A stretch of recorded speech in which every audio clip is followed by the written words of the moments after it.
गेल्या काही दिवसांपूर्वी अवघ्या महाराष्ट्राने पक्ष बदलाचा एक वेगळाच खेळ पाहिला. निश्चित दिवस सांगणं कठीण आहे, कारण या पक्षातून त्या पक्षात उडी मारण्याची प्रक्रिया टप्प्याटप्प्याने पार पडली.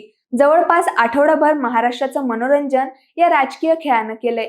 विशेष म्हणजे धाराशिवचे खासदार ओमराजे निंबाळकर यांनी शेवटपर्यंत लोकांना संभ्रमात ठेवलं आणि अखेर मतदारसंघाच्या विकासाचं कारण पुढे करत धनुष्यबाण हाती घेतला. पण या खेळातला आणखी एक इंटरेस्टिंग फॅक्ट आता समोर येतोय, तो म्हणजे मंत्रिपदाचा.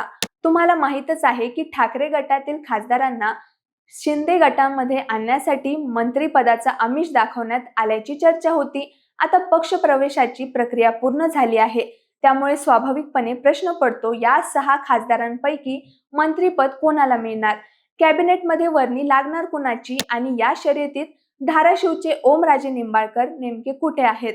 याच प्रश्नांची उत्तरं आपण या व्हिडिओच्या माध्यमातून समजून घेणार आहोत. नमस्कार, मी कोमल वखरे आणि तुम्ही पाहत आहात सरळ सोपं. कोणतंही पक्षांतर घडवून आणायचं असेल तर त्यासाठी मोठी किंमत मोजावी लागते. आजकाल तर ही किंमत 50-50 कोटींच्या घरात गेल्याची चर्चा होतीये. पण शिवसेनेच्या खासदारांचं पक्षांतर फक्त पैशांवर झालं नाही, तर मंत्रिपदाच्या आश्वासनावर झाल्याचं बोललं जातंय. असं सांगितलं जातंय की संजय दिना पाटील यांनी सर्वप्रथम ही अट पुढे ठेवली होती आणि त्याला शिंदे गटाकडून हिरवा कंदीलही मिळाला होता. मात्र शिंदे गटात गेलेल्या खासदारांपैकी एकट्या मराठवाड्यातून 3 खासदार आहेत: परभणीचे संजय जाधव, हिंगोलीचे नागेश अष्टीकर आणि धाराशिवचे ओमराजे निंबाळकर. त्यामुळे मराठवाड्याला किमान एक मंत्रिपद मिळायलाच पाहिजे, अशी खासदारांची भूमिका असल्याचं सांगितलं जातंय. दुसरीकडे एकनाथ शिंदे यांचीही इच्छा आपल्या मुलाला म्हणजे श्रीकांत शिंदे यांना केंद्रीय मंत्रिमंडळात स्थान मिळावं अशी आहे. त्यासाठी तयारीही सुरू असल्याची चर्चा आहे. एकीकडे ओमराजे निंबाळकर हे देखील मंत्रिपदासाठी आग्रही असल्याचं बोललं जातंय. त्यांनी 2 दिवस पक्षप्रवेश लांबवला. त्यामागेही मंत्रिपदाचं कारण असल्याच्या चर्चा रंगल्या होत्या, कारण पक्षांतर कायदेशीर ठरवण्यासाठी 2/3 सदस्यांची गरज होती. 5 खासदार आधीच शिंदे गटाकडे गेले होते. मात्र ओमराजेंनी 2 दिवस निर्णय न घेतल्यामुळे संपूर्ण ऑपरेशन टायगर थांबलं होतं. याच काळात ओमराजेंनी कार्यकर्त्यांशी चर्चा करण्याचा निर्णय घेतला. अशी भूमिका घेत स्वतःचं राजकीय वजनही त्यांनी दाखवून दिलं. त्यामुळे या सगळ्या मागे कुठेतरी मंत्रिपदाची अपेक्षा असल्याचं बोललं जातंय. मात्र मंत्रिपदाचं वाटप हे शिंदेंच्या हातात नसून दिल्लीश्वरांच्या हातात आहे. अमित शहा आणि केंद्रीय नेतृत्व जितकी मंत्रिपदं मंजूर करतील तितकीच शिंदे गटाला मिळणार आहेत. दिल्लीतील राजकीय वर्तुळात अशी चर्चा आहे की शिंदे गटाकडे केंद्रातील ताकद वाढल्यामुळे त्यांना आणखी एक मंत्रिपद मिळू शकतं आणि त्या जागेसाठी श्रीकांत शिंदे यांचं नाव सर्वात पुढे बोललं जातंय. असं झालं तर नव्याने आलेल्या खासदारांसमोर मोठा प्रश्न उभा राहू शकतो, कारण सध्या शिंदे गटाकडे एकच केंद्रीय मंत्री आहे आणि ते म्हणजे बुलढाण्याचे प्रताप जाधव.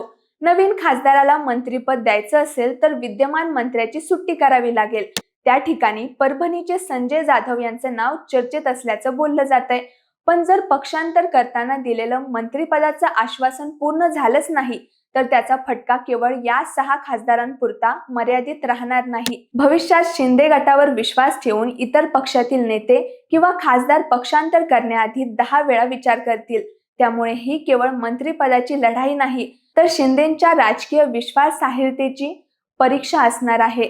त्यामुळे या नव्या खासदारांपैकी काही जण आपला निर्णय बदलू शकतात, अशी ही चर्चा सुरू आहे. त्यामध्ये ओमराजे निंबाळकर यांचं नावही घेतलं जातं. मंत्रिपद मिळालं नाही तर घर वापसी करू शकतात, असं तर्क अनेकांकडून लावला जातोय. विशेष म्हणजे पक्षांतर केल्यानंतरही ओमराजेंनी उद्धव ठाकरे यांच्याबद्दल एकही अपशब्द उच्चारलेला नाही. उद्धव ठाकरे यांच्याबद्दल मी एक शब्दही वाईट बोलू शकत नाही, असं त्यांनी अनेकदा स्पष्ट केलंय. दुसरीकडे उद्धव ठाकरे यांनीही त्यांच्यासाठी पक्षाचे दरवाजे बंद केलेले नाहीत. धाराशिवमधील सभेत त्यांनी मला खासदार नको, ओम पाहिजे अशी भावनिक साथ घातली होती. म्हणजेच ठाकरेंनाही अजूनही ओमराजे परत येतील अशी आशा आहे.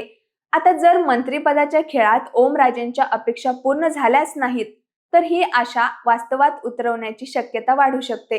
त्यामुळे ओमराजे पुढे काय निर्णय घेतात, शिंदे गटासोबत राहतात की पुन्हा ठाकरे गटात आपली घर वापसी करतात, याकडे आता संपूर्ण महाराष्ट्राचं लक्ष लागलंय. बाकी तुम्हाला काय वाटतं, ओमराजेंना मंत्रिपद मिळेल का?